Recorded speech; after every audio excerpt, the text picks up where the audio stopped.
Hey,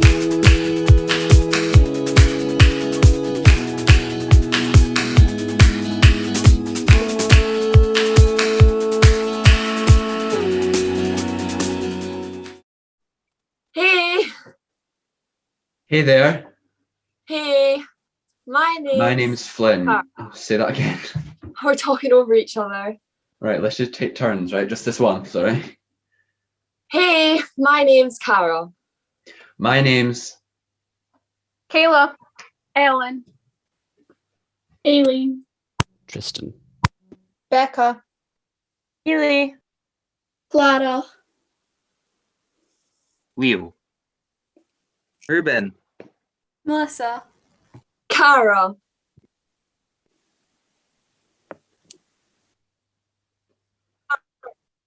Jove. Ruby. Flynn. Sophie. Charlotte.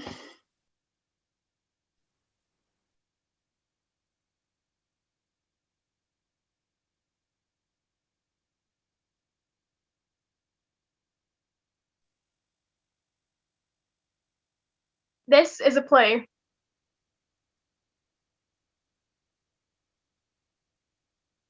Kind of. Also not a play. Let's not worry about what this sort of thing's called. What we might have started to call it. This thing we've always done. And we got together. Whatever we start to call together. And some of us watch and listen. And some of us speak and listen. Whatever we're calling this right now. This is one of those. It's meant to take place. Wherever it takes place. It's meant to take place. Here.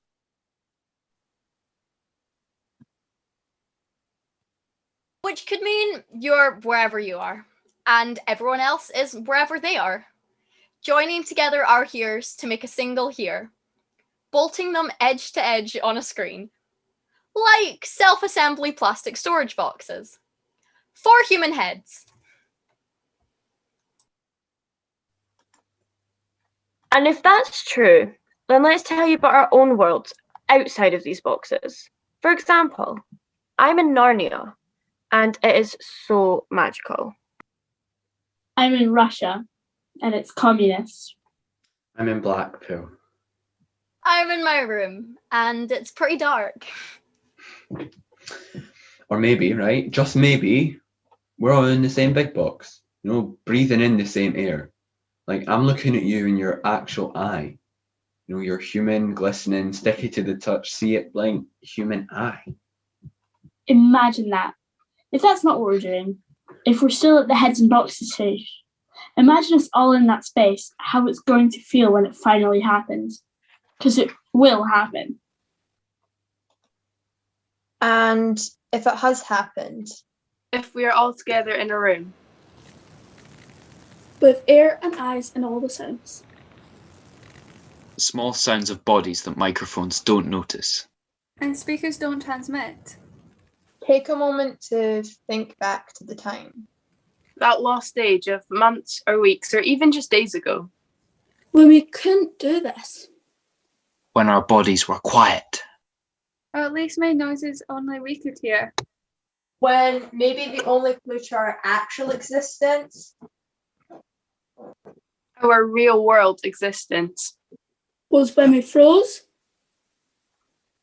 Or glitched. Or had to leave and return while we stayed in the exact same place. Weird, isn't it?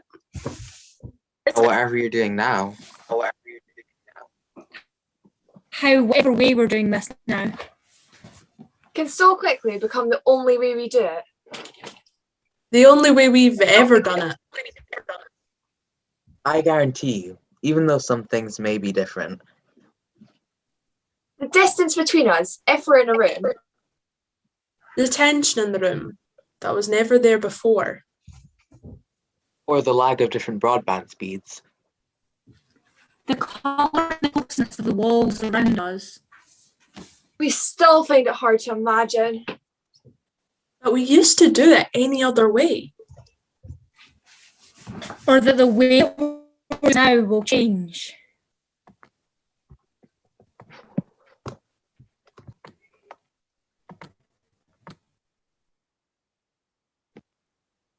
Anyway, This play, this thing, this poem. Following what's happening doesn't matter. But it has a name apart from that. and the name of it is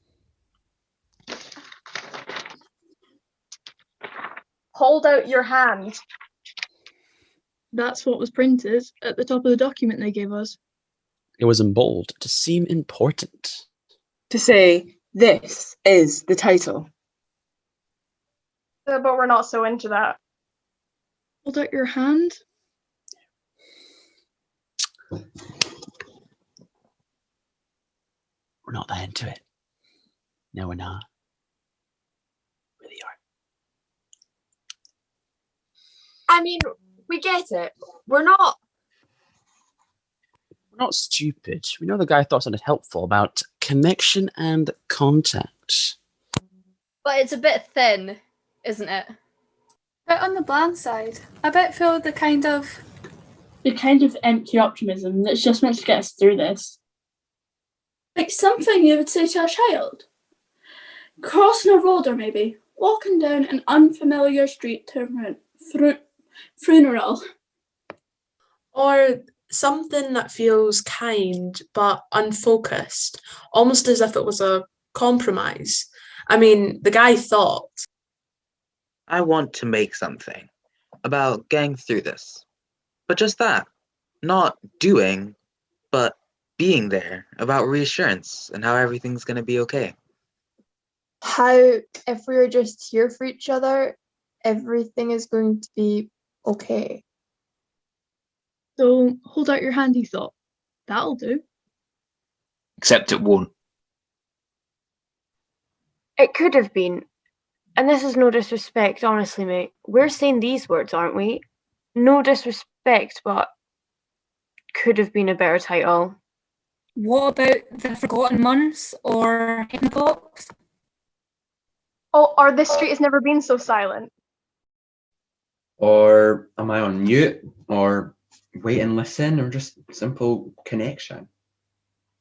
Something that says clearly what's happened and the many shades of feeling, from relief to joy to the deepest sorrow to total fury it's possible to feel about it. And whoever wrote this, for example, I mean, I'm sure it's a man, isn't it? Yeah, it's a man. I mean, I'm sure he would agree that there's no way he can possibly get in our heads. There's a lot he doesn't know, a lot he doesn't want to guess, a lot he thinks, but he knows is wrong. And the rest, he's making it up. He wouldn't know. How could he? The lowest point for me was losing a friend. And the highest point for me was meeting some new amazing people. I mean, like, how could he know that? But anyway, here we are. Probably when this is happening, when we're saying this, when you're hearing this, we're all still a bit spooked. Still a bit scared of touching each other. Everyone just feeling a little bit like we've been walking down a corridor that's lined with cheap carpets, and we're about to touch a door handle. Most of us have learned to move through our own lives like ghosts, as the world changed around us, in ways it never has before, ways that we had to find words to describe. It was like the door slamming shut behind you, and realizing you're not locked out, you're locked in. No, that's not it. It was like a montage in a film, except instead of moving the story on, it repeated the same few frames over and over. No, that's not it either. It was like waiting for a bus, except the timetable was blank, and all the numbers on the board kept changing. I think we should try this one for ourselves. It was like walking into a room with a direct purpose, and as soon as you step through the door, you forget why you're there. It was like hearing the same song over and over again, eventually making you sick of it. It was like screaming with meaning in a room full of people, but no noise ever escaping your lips. That's what it was like. Maybe it still is. So, has anyone else been having some really weird dreams lately? Don't worry, we're not going to tell you about our dreams. Except I had this one dream. We literally just said this wasn't going to happen. Just one. Let me tell you just one. Okay. I was on a cruise ship, but it wasn't in the water. It was in the middle of a city. And for some reason, Alex Turner was standing there super still and not moving. No, that's not it. I had a dream that my friend, she drank a whole bottle of Windex, but she wasn't ill until days later. That's not it either. I had a dream where I was watching Les Mis from the audience, and suddenly I was in an Eponine costume and I had to get on stage. So I dived off the dress circle, but when I got there, it was suddenly a ballet, and everyone was in blue spandex suits and yellow wigs. Look, I know this guy's no good at titles, but maybe, just maybe, he can give us one shared dream to tell you about. Maybe we can trust him that much. Give us one useful dream. It's worth a try.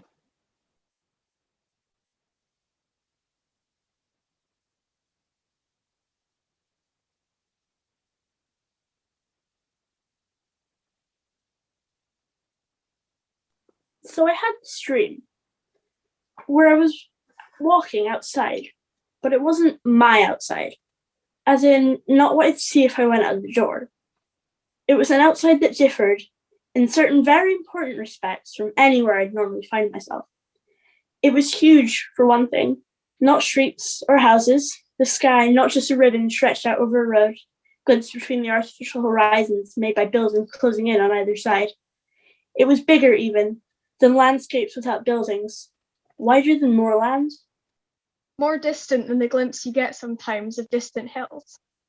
It was flat, not grass flat or rock flat or artificial car park flat, but the flat of an afternoon spent looking out of a window at a leafless winter tree, the ground the colour of the light fading on a wasted day, the sky thrown over like an overwashed bedsheet, the sun invisible, light just seeming to come from every direction, no shadows, no bright, and me not even in the middle of this, because there is no middle if you can't see the edges.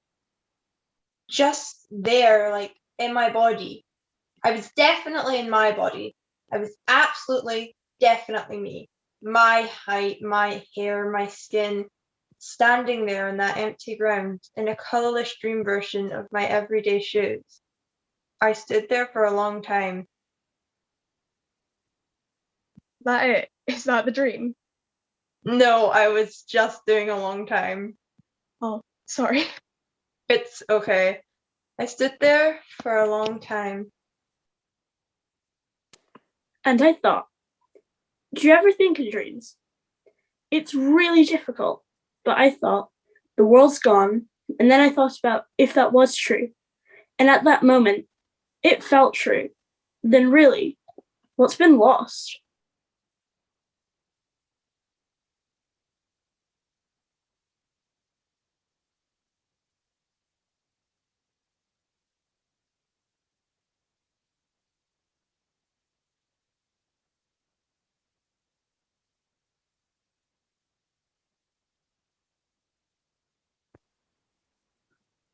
I didn't really feel grief.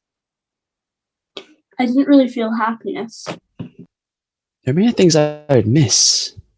There was many things I was glad to lose, too. I guess it kind of balanced out into a state of mind that felt like the landscape looked. I was sad being at some part of a city, on my own, feeling not knowing, feeling unknown. I was glad to lose the eyes of strangers on me. I was glad to lose thinking about how I was going to dress. The worry of what might be thought of me. But I was sad to lose a reason to get dressed at all. I was sad to lose some kind of touch. I was glad to lose some other kinds of touch. I was sad to lose being able to do our PYT show. I was glad to lose the person I used to be. I was sad. Losing a loved one. I was glad I lost someone I loved.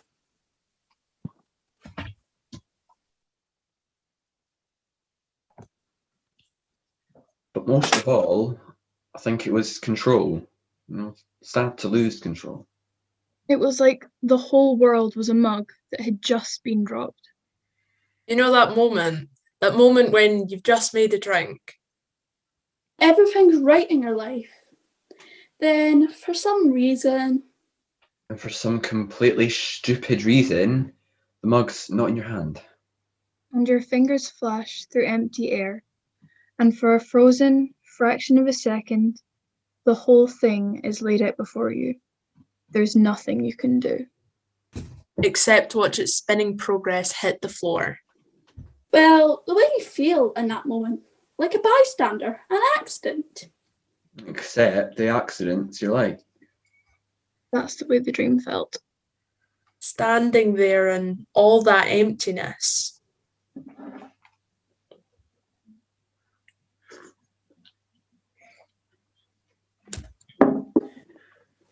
Except. Except, and this is important. Except this isn't real life. In real life, the mug was dropped. Somewhere unknown, the other side of the world, nature had made us a cup of tea, and we fumbled it. We were standing in the universe's kitchen, watching everything we'd carried fall tumbling to the tiles. Who knew the universe had a tiled floor, eh? Caught in a frozen moment of not knowing. Waiting to see if the rules we live by, the structures we thought were solid. So many we didn't even know were there, waiting to see if they would break or bounce. Out of our control, nothing we could say to stop the fall.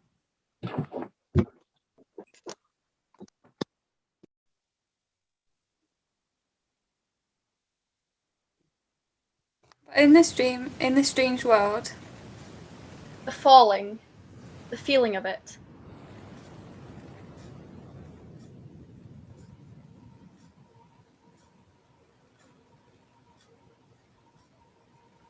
was not an action taken or not taken.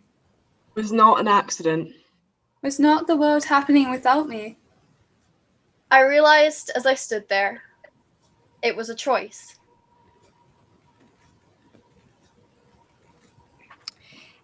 In this dream, there was a feeling That I was in control. That I had no control, but I was in control of it. of the feeling of not being in control. Which meant I could choose. I could choose not to flit. It was just me. No rules, no landscapes, no buildings, no rocks, no responsibilities, no work to do. Everything waiting. Everything suspended. And only me then, no matter what my life outside the dream was like. Everything in it was my choice.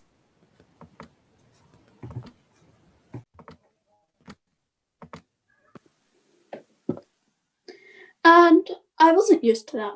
I was not used to that at all. I stood there, just waiting for something to happen. And slowly it crept up on me.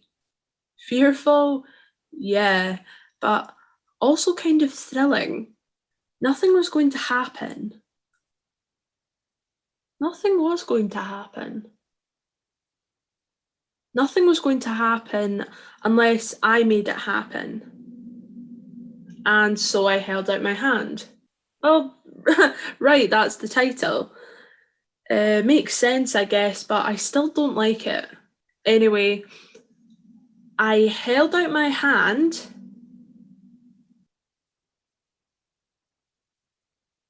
and absolutely nothing happened.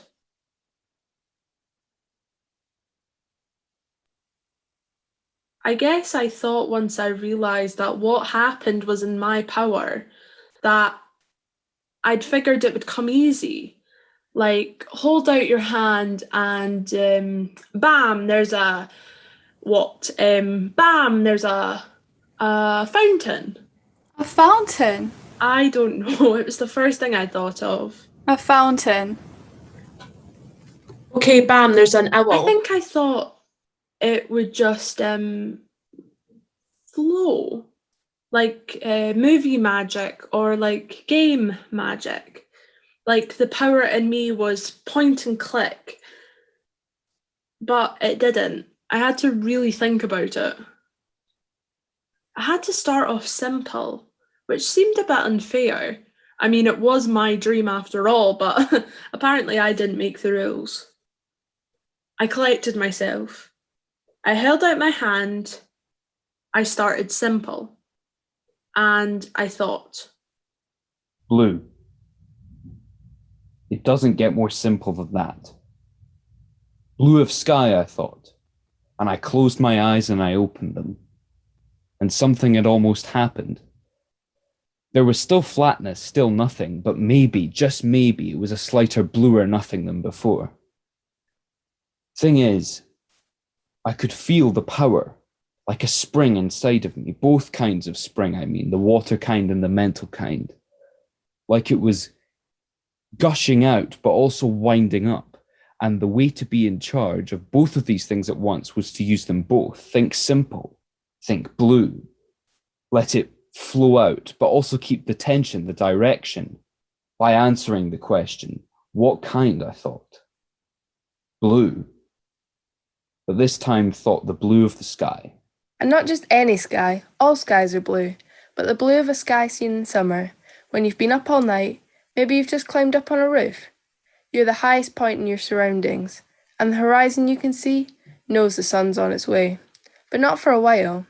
No clouds or anything, no lights on in any of the houses, and just at the end of the dark, there's a blue that says the morning's coming. That blue, I thought. That one.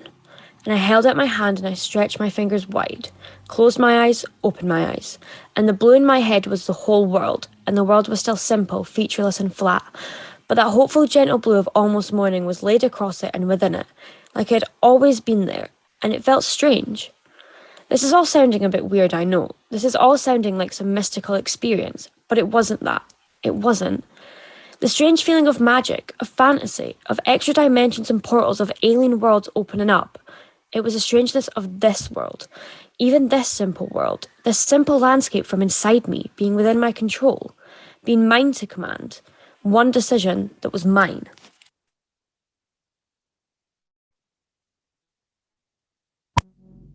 And then? It was a dream. Well, I know, but what happened then? I woke up. Same room in the same house in the same street in the same town in the same country, same river flowing into the same sea, same carpet, same curtains that don't quite close, same splash of paint on the back of the door, same clothes in the same pile, same sunlight, same angle, lighting up the same spot on the same poster, same sounds from outside, same voices from inside, same voices like me, same day repeating again and again, same planet crawling through the same space, same time in my hand writing the same half-baked information, same historical guesswork, the same words coming, the same critiques, the same opinions on the same subject, the same argument, the same action, the same stick for truth, override the same hard nights, on the same still power drop, the same still hands from the back of the thousand distant Same still day, repeating again and again. Hand conquers the same place, the same screen, and hand colours, the same handshake, and same touch. Same historical guesswork, the same words spilling from the same face, the same opinions on the same subject, the same arguments over the same abstract, the same stale food chewed over by the same tired mouths, while the same stale power grasped in the same stale hands, thumbed in the background like the noise of a distant factory.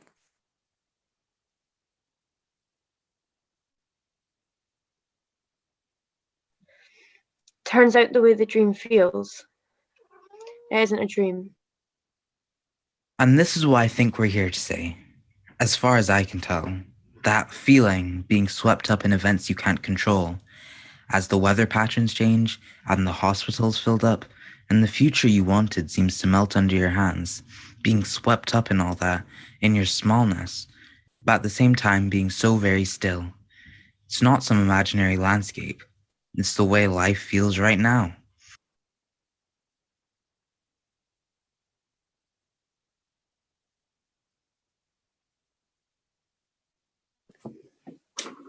In a year from now, I would go on holiday. In a year from now, I want to be back performing in theatres. In a year from now, I just want to be happy. And now, right now, not the day that some guy is writing these words late at night in the corner of some far city, but right now, in this room, or through the screen of all these rooms, that future world still feels untouchable. We're not despairing. Please don't think that we're despairing. We're just saying parts of life that we want still feel like dreams, still feel lost in a landscape we're standing in, wondering what happens next. But we remember. We're still remembering the spring and the spring. The power to hold tight and the power to let go. How, in the dream, we knew that the world didn't just act on us, we could act on it. That there's a focus we can find inside ourselves, and then together. Hold out your hand. There's power in it. Hold out your hand. I still don't like that title. I know, but we've come this far, and anyway, we've not just been handed it, we can do what we like. We can make whatever this is, we can make it into something of our own, carry on our own terms. Are you ready? Here goes. Whether we're saying these words while we breathe the same air, or we look at different screens, whether we've come miles to be together, or we're miles apart and all together. If we can't say what we want this world to be, then we're alone, trapped in our own dreams. Hold out your hand. That's how it starts. The trick of it is realizing you don't have to dream it.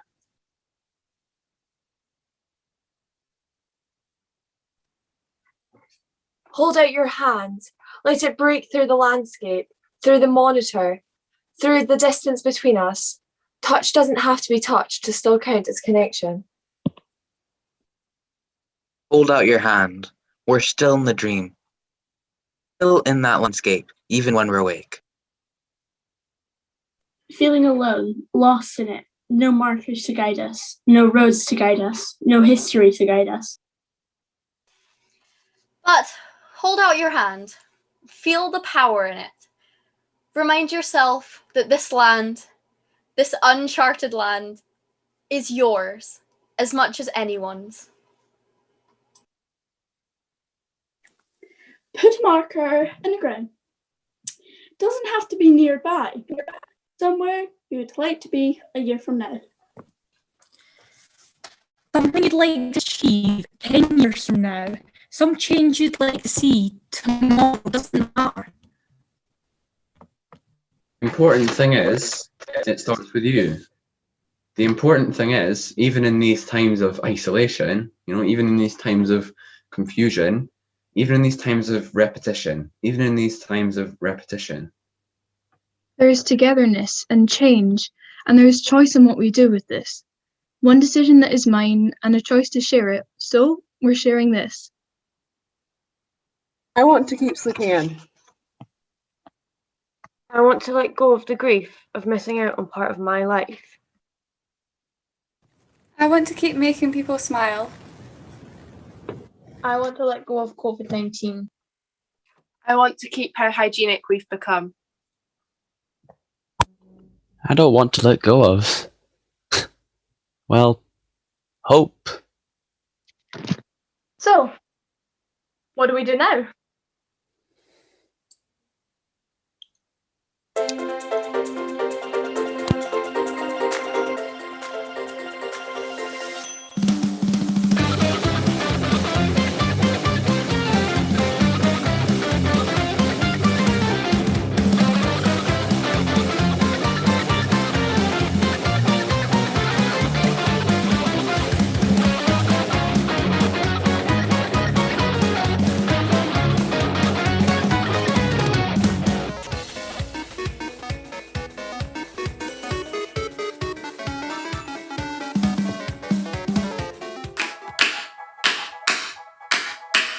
Ooh.